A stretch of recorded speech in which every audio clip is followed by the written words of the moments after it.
लिमडी शहर में गुरुवार को पारिवारिक विवाद के चलते एक 18 वर्षीय युवक की गर्दन पर चाकू मारकर नृशंस हत्या कर दी गई। इस मामले में पुलिस ने छुरा के चस्का से एक नाबालिग समेत 4 आरोपियों को गिरफ्तार किया है।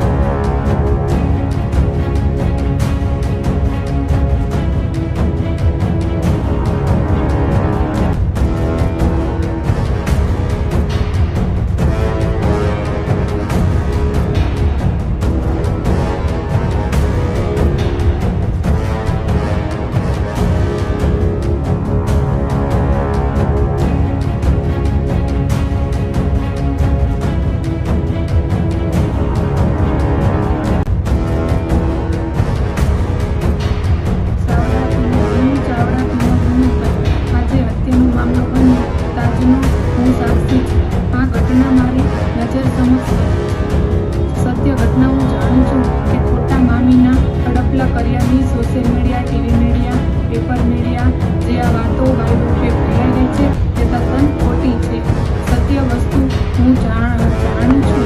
મારા મામાનો દીકરો અને મારો ભાઈ જમવા આવ્યો હતો અને બંને તે ઘરમાં જમવા ગયો અને અંકિત અને જીગર બારે ઊભા રહીને પડેકા ખાતા હતા અને મેં કહ્યું તમે પણ જમી લો। ત્યારે મારા મામા પ્રવીણને થયું કે આ અમારી વાતો કરે છે। ત્યારે એમને ઉશ્કેરાઈ જઈને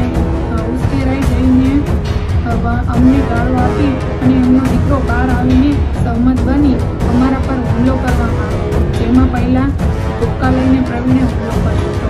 ત્યારબાદ યોગેશ છરી લઈને મારા નાના ભાઈ જીગર ઉપર હુમલો કર્યો। સદનસીબે જીગર બચી ગયો।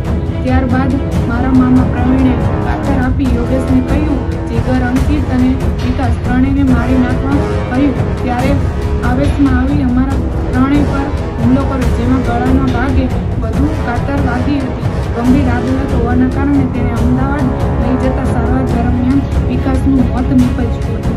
આમાં વિકાસ કે હું કે અંકિત, જીગર કોઈ પણ મામીની છેડતી ટીકા ટિપ્પણી કરી નથી।